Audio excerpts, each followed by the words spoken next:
있습니다. 바로 진돗개가 있죠. 그런데 이 진돗개가 유명해진 이유가 있는데요. 그것은 돌아온 진돗개 백구라는 실화를 통해서 더욱 유명해졌습니다. 진도군에 살고 있는 박복단 할머니가 키우던 백구라는 이 진돗개가 7개월 만에 대전에서 출발해서 산을 넘고 물을 건너 300km가 넘는 거리에 있는 그 주인 할머니 집에게로 다시 돌아오게 된 실제 이야기죠. 그래서 이 백구가 죽고 나서도 전남 도청에서는 돌아온 백구의 충성심을 기리기 위해 진도 백구 추모공원까지 설립을 했습니다. 우리나라 개 중에는 가장 유명한 개가 바로 백구가 아닐까 싶은데요. 그 이후로 진돗개가 유명해졌죠. 진돗개는 충성심이 강하다. 이것이 바로 진돗개의 어떤 대명사가 된 겁니다. 돌아온 백구 기념비 옆에는 큰 글씨 문구가 당연히 새겨져 있겠죠. 돌아온 진돗개 백구. 그리고 그 밑에 보니까 소제목으로 한 줄이 또 있어요. 한 번 주인이면 평생 주인. 자, 이렇게 주인에 대한 백구의 충성심을 말하려고 그렇게 했던 것 같습니다. 오늘 본문도 돌아온 백구, 백구 이야기처럼 흔히 우리가 이야기하는 돌아온 탕자, 탕자 이야기라고 이름하는 제목으로 유명한 본문입니다.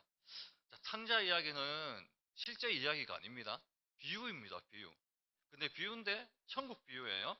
이 천국 비유는 한 마리의 잃은 양의 비유, 그리고 한 드라크마를 잃어버린 여인의 비유, 그 다음에 마지막으로 이어지는 이 천국 비유가 탕자 이야기입니다. 그런데요, 이 탕자 이야기는 앞선 두 비유와 다르게 물건이 아니에요. 가축이 아닙니다. 바로 사람이라는 점입니다. 사람을 비유로 하고 있고 그 비유의 내용도 상당히 많습니다. 그리고 죄와 용서, 하늘의 상급에 대하여 말하고 있고 또 특히 아버지 집을 떠난 둘째 아들, 그리고 그 둘째 아들을 기다리는 아버지의 마음, 그리고 그 중간에서 이제 열심히 일을 했던 큰아들의 모습까지 다양한 이야기들을 살펴볼 텐데요. 우리는 먼저 탕자는 왜 아버지의 집을 떠났을까? 성도와 자녀들이 왜 하나님을 떠나고 교회와 멀어지는가? 이 문제에 대해서 먼저 나누고자 합니다.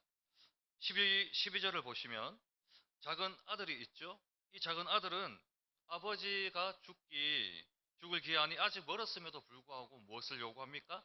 자신의 분깃을 요구합니다. 자기에게 쉽게 말해서 유산을 달라고 하는 거죠. 필시 유대 상속법에 따르면 신명기 21장 17절에 아버지가 사망할 때만 실질적으로 상속이 이루어져요. 그런데 아버지가 죽기 전에 상속을 받고 싶을 때가 있잖아요. 그 아버지가 상속을 주고 싶을 때도 있잖아요. 그럴 때는 9분의 1, 측정된 상속의 9분의 1 정도만 받게 되는 불리한 조건이에요. 이런 불리한 조건에도 불구하고 급하게 자기의 유산을 달라고 하는 거죠. 바로 뭘까요? 아버지 집에서 빨리 한시라도 빨리 떠나서 혼자 살고 싶다라는 이 마음이 컸다라는 겁니다.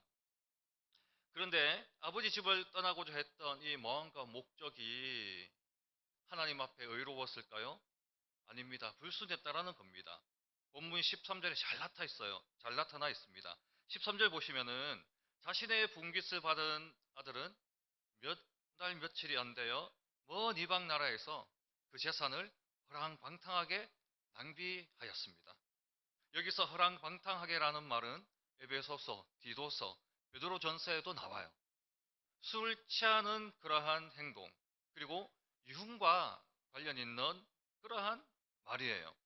그런데 이후 30절에 기록되어 있는 큰아들이 증언을 합니다. 자기 동생이 어떻게 살고 왔는지 증언을 하는데요. 이 창녀들과 그리고 성적 부도덕성을 저질렀다는 겁니다. 그리고 분별 없는 소비 활동을 했다라는 거죠. 그래서 이 둘째 아들은 먼 나라에 간 이유, 아버지 집을 떠난 이유가 뭐예요? 허랑방탕한 삶을 살려고 그렇게 갔던 겁니다. 잠언 21장 17절은 이렇게 말합니다. 제가 읽겠습니다. 연락을 좋아하는 자는 가난하게 되고 술과 기름을 좋아하는 자는 부하게 되지 못하느니라. 놀랍게도 이 잠언 말씀이 둘째 아들의 허랑방탕한 삶, 그 삶에 그대로 적용되는 것을 보시게 되죠. 그리고 14절과 15절을 보면은 이 둘째 아들은 유대인이 가장 혐오하는 동물이 뭘까요?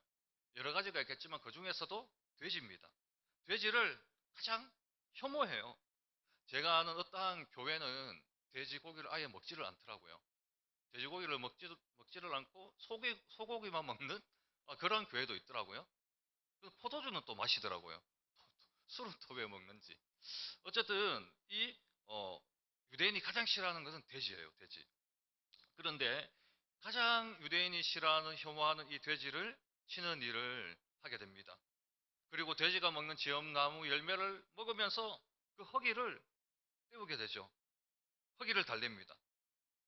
그래서 이 작은 아들의 모습을 통해 우리가 왜 하나님과 멀어지느냐, 왜 교회와 멀어지느냐, 그 이유는 우리 죄의 본성 때문이라는 겁니다. 우리 죄 때문에 멀어진다라는 겁니다.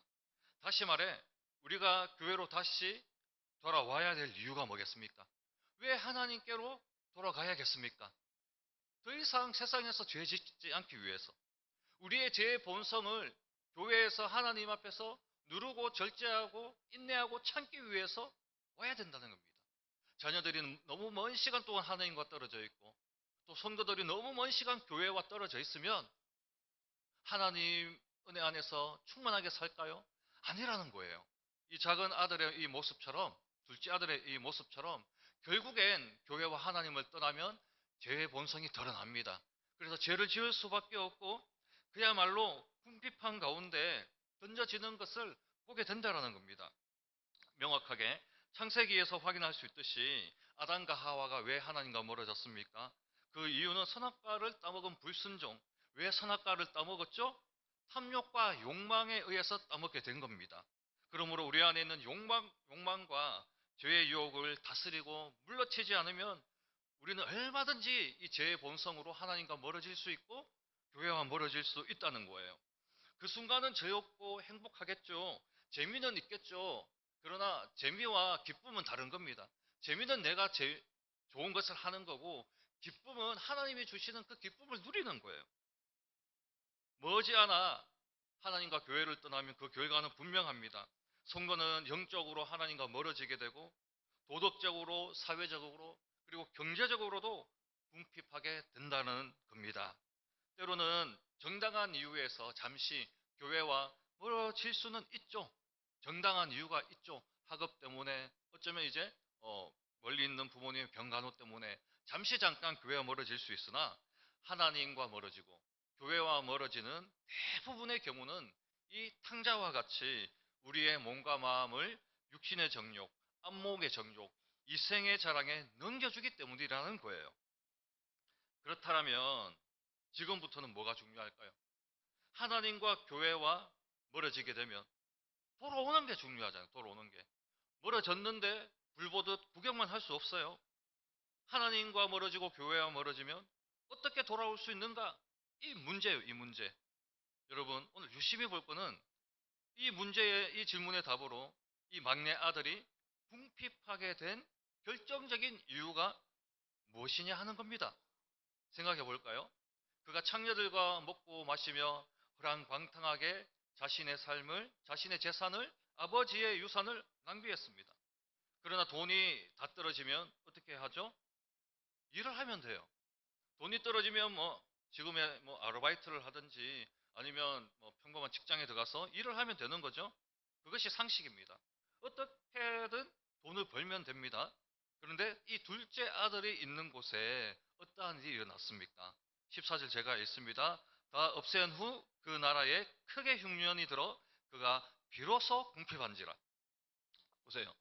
작은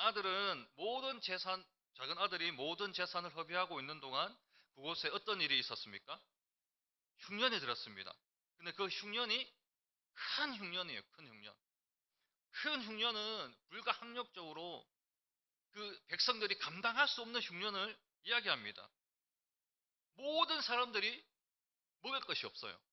살기가 어려워졌습니다. 고대 시대 때는 더 그랬겠죠. 결국 빈털터리가 되어버린 이 탕자가 뭘 할 수 있겠습니까? 직업도 못 구하고 다 살고 먹기 어려운 상황에서 결국에는 어떤 일을 하죠?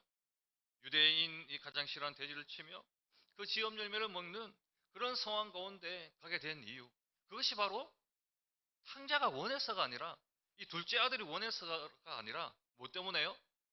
흉년 때문에 그렇다는 겁니다. 큰 흉년. 그런데요, 이 흉년을 누가 주셨을까요? 이 사건을 구속사적 관점에서 보면 하나님께서 주셨다라는 거예요. 왜냐? 결국엔 이 흉년을 통해서 막내 아들이 돌아오거든요. 막내 아들이 돌아와요. 그래서 이 사건은, 이 흉년은요, 자연현상으로 볼 게 아니라 구속사적 관점에서 하나님이 주셨고, 이 큰 흉년을 통해서 둘째 아들을 부르셨다라는 거예요. 아버지 집으로 다시 부르셨다라는 거예요. 그것이 정확하게 17절에 나옵니다. 그 결과가 큰 흉년이 닥친 그 땅에서 이 작은 아들이 어떠한 이야기를 합니까? 지업 열매를 먹는 자기의 비참한 그 자신의 현실을 돌아보면서, 자신을 돌아보면서 드디어 스스로 자신의 처지와 상황을 깨닫고 자신이 뒤도 안 보고 뒤도 안 돌아보고 떠나왔던 이 아버지의 집을 다시 가려고 해요. 다시 가려고 하는데 아들로서 가려고 합니까? 아닙니다. 내가 아버지의 종이 되겠다라고 종이 되는 마음으로 간 거예요. 종이 될 결심으로. 그만큼 아들은 아버지 집으로 가고 싶었던 거예요.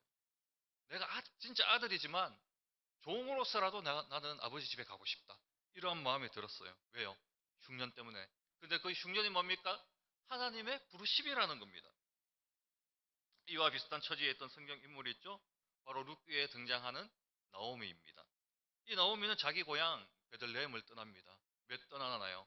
그 베들레헴에 흉년이 들었거든요. 나오미가 그래도 어느 정도 살았던 것 같아요. 그쪽에서 모압 땅으로 가려면 이민 아닙니까? 이민을 갈 수 있다라는 것은 그 흉년이 든 그곳에서 그냥 있는 것이 아니라 이민이 갈 수 있었다라는 것은, 모압 땅으로 갈 수 있었다라는 것은 재정적 여력이 됐던 거예요. 그 재산을 믿고 갔습니다. 흉년을 피했어요. 인간적인 마음으로. 그러나 어떻게 됩니까? 남편이 곧 죽게 되고 두 명의 아들까지 다 죽고 그 이방 며느리, 모압 땅에 있는 이방 며느리만 남게 됩니다.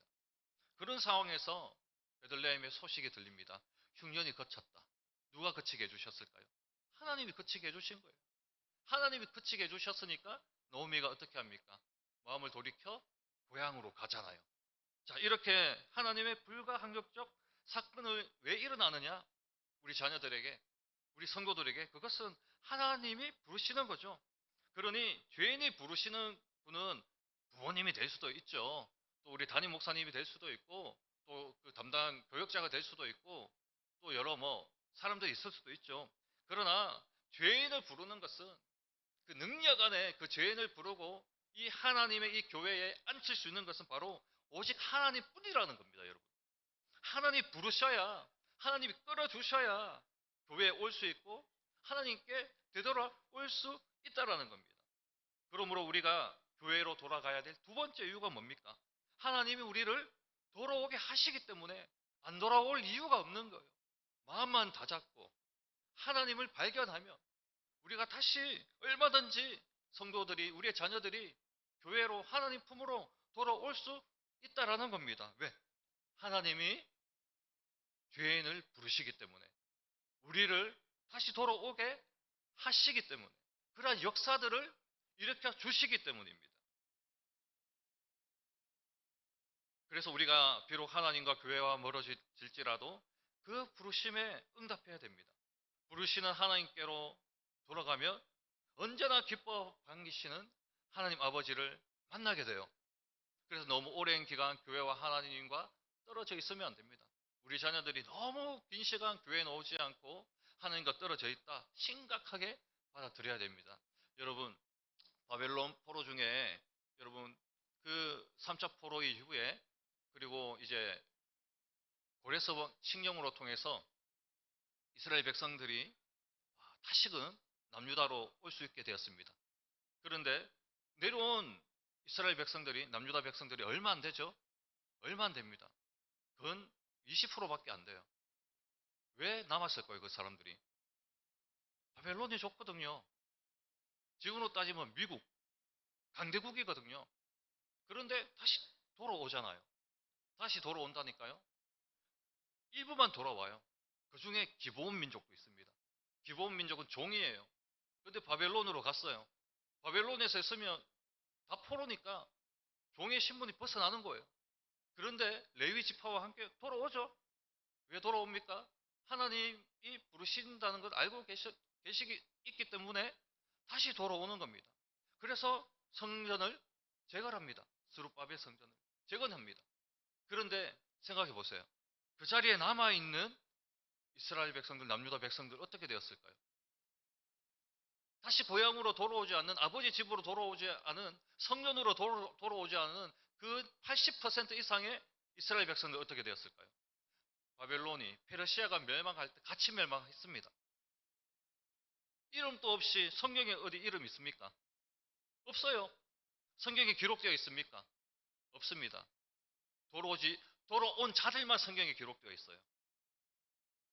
세상이 좋아서 너무 오랫동안 있으면 결국에는 하나님과 더 멀어질 수밖에 없다라는 겁니다. 그렇다면 왜 하나님이 우리를 부르실까요?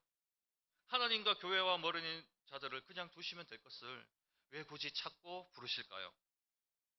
이어서 22절을 보시게 되면 다시 돌아온 작은 아들에게 아버지는 제일 좋은 옷을 입힙니다. 그리고 아버지는 작은 아들에게 살찐 송아지를 잡아서 풍악을 울리고 잔치를 벌입니다. 그러나 29절을 자세히 보시게 되면은 왜 작은 아들을 부르셨는지 하나님이 그 하나님의 의도가 있음을 알 수 있습니다. 29절 제가 읽습니다. 아버지께 대답하여 이르되 내가 여러 해 아버지를 섬겨 명을 어김이 없거늘 내게는 염소 새끼라도 주어 나와 내 벗으로 즐게 하신 일이 없더니 이 말은 큰아들이 하는 거예요. 막내 아들에게 너무나 극진히 잘해주는 걸 보면서 큰아들이 화가 나서 아버지에게 이야기하는 거죠. 보니까 큰아들은 아버지의 명령에 단 한 번도 불순종한 적이 없네요. 열심히 일했네요. 또 그리고 열심히 일했음에도 아버지도 약속하지. 친구들을 모아서 즐기게 하지도 않았어요. 이거는 비유이기 때문에 극적으로 만들기 때문에 이런 스토리가 벌어지는 겁니다. 아버지 집에 열심히 일했는데 단 한 번도 친구들을 모아서 즐겁게 놀지 못했어요. 큰 아들의 모습을 보는 우리는 객관적으로 한번 봐야 됩니다. 작은 아들은 분명히 하나님을 떠난 이방인들, 죄인들을 비유하고 있습니다. 이 이방인들, 죄인들이 하나님께 돌아왔을 때 천국에서 잔치가 벌어진다는 그러한 이야기죠. 그러나 여러분 정확하게 생각해 보세요. 죄를 짓고 허랑방탕한 것이 좋은 겁니까? 아니다라는 거예요. 막내 아들이 아버지를 만나서 너무 기쁨 가운데 우리가 탕자의 그 모습을 보면서 눈물을 흘리고 있을 때가 아니라 막내 아들의 이 행동이 합리화되면 안 됩니다. 오히려 아버지 집에서 오랫동안 머물면서 아버지의 말에 순종한 큰아들의 모습이야말로 진정한 아버지의 아들, 진정한 아들의 모습이라는 겁니다. 생각해 보세요. 큰아들이 아버지 집에 있으면서 아버지의 집에 일을 했겠잖아요. 했지 않습니까? 이 큰아들이 말하는 것처럼. 그래 해야 집에 종들이나 품꾼에게 삭도 주고 월급도 줄 거 아니에요. 밥도 주고. 그런데 작은 아들은 어떻게 했습니까? 자기가 해야 될 일이 있었을 거예요, 분명히. 놀고 먹지는 않았을 거예요. 그런데 어떻게 했습니까? 자기가 해야 될 일을 내팽겨 쳐버린 탓에 그 자리가 어떻게 되었죠? 비었습니다. 그 공간을 어떻게든 채우고 메꿔야 돼요. 작은 아들이 집을 떠난 것은 자신뿐만 아니라 자신의 가족에게도, 아버지 집에도 피해를 끼쳤다는 거죠. 즉 큰아들이 가족의 일원으로서 가족에게 도움이 된 것과 그 반대로 가족의 재산을 낭비하고 자신의 일을 내팽개쳐버린 작은 아들과의 그 삶은 엄청난 차이가 있는 겁니다. 큰 아들에 대한 그 설명이 작을 뿐이지 자세히 보면 그 큰아들이 진짜 아버지의 진정한 자식입니다. 그래서 성도는 주인의식이 필요하다라고 저는 생각합니다. 그저 종처럼, 풍꾼처럼, 혹은 나그네처럼 교회 안에 기웃기웃거리거나 자신의 실리만 추구해서는 안 되는 겁니다. 희생과 봉사는 가정이나 회사나 교회나 가장 기본적인 의무가 아니겠습니까? 그래서 우리가 다시 교회에 돌아가야 될 이 세 번째 이유는 우리가 아버지 집에서 해야 할 일이 있기 때문입니다.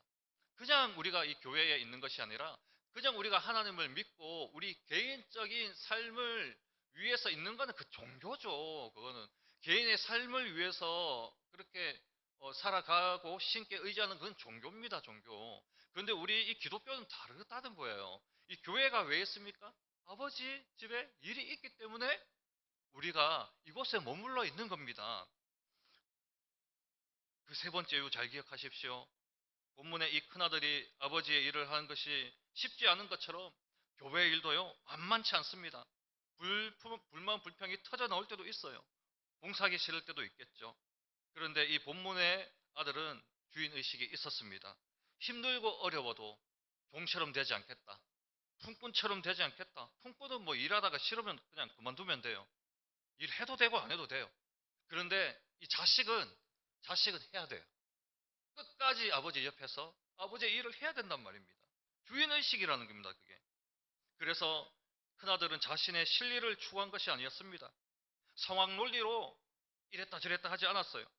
아버지의 장남으로서, 아버지 집의 또 다른 주인으로서 주인의식을 가지고 책임과 의무를 순종함으로 다했다라는 겁니다.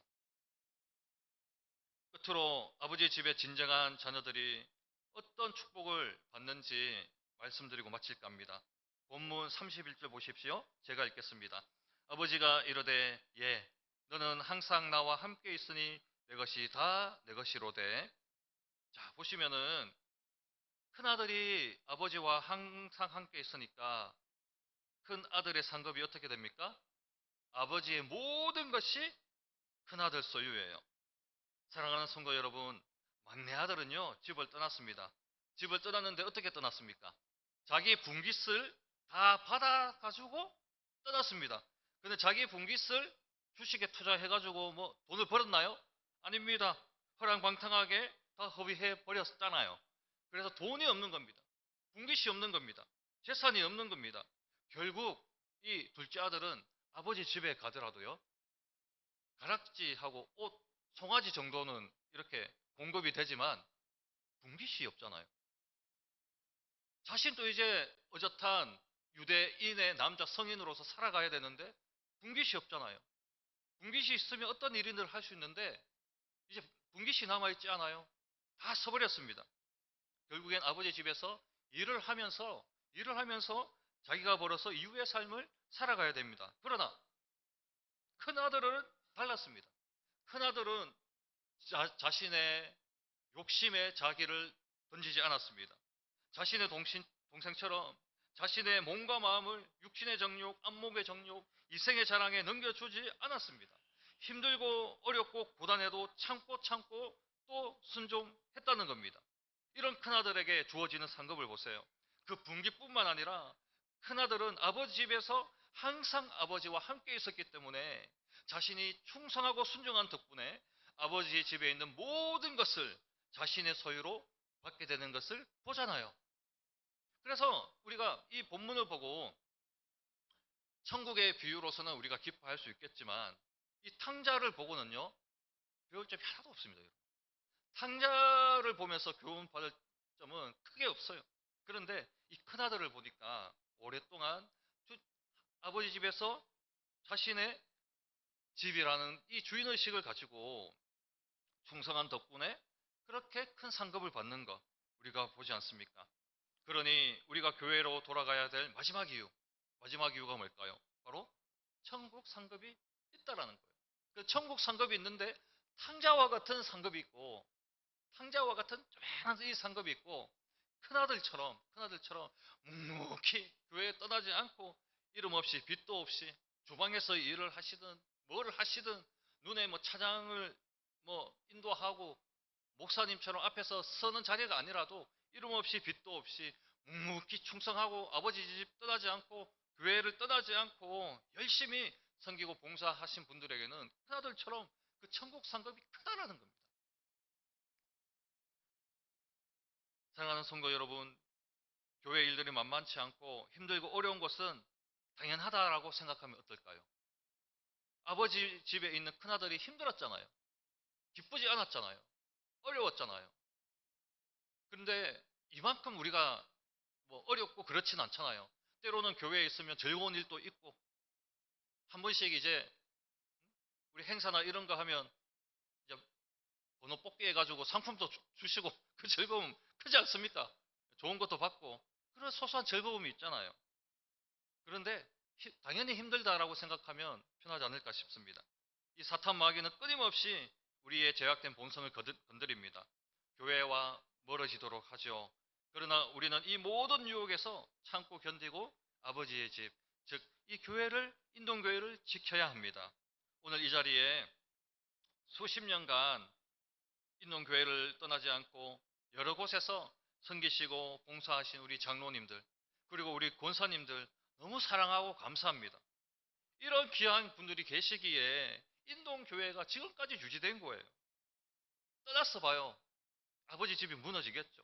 그러나 우리 장로님들, 권사님들, 우리 집사님들과 같이 신실한 분들이 계시기에 인동교회가 유지되고 아름답고 건강한 교회로 지금 성장하고 있지 않습니까? 혹여 교회와 멀어진 배우자나 자녀들이 있습니까? 혹은 성도들이 있습니까?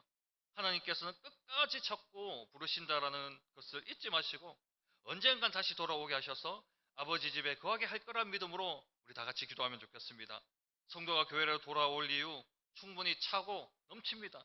먼저는 우리가 죄에서 멀어져야 되겠고 하나님이 부르시기 때문이고 또한 하나님의 진정한 자녀로서 할 일이 남아있기 때문이며 그리고 저 천국 상급이 우리에게 있기 때문이라는 이 오늘 교훈을 꼭 가슴에 새기시를 바라며 이후로 지금까지 충성해 오신 모든 신앙의 선배님들께 존경과 감사를 드릴 수 있는 교회 그리고 이제 다음 세대 우리 자녀들이 끝까지 이 인동교회를 떠나지 않고 아버지 집을 굳건히 지키며 하나님 맡기신 그 일에 충성할 수 있는 아름다운 인경교회 다 될 수 있길 간절히 바라겠습니다.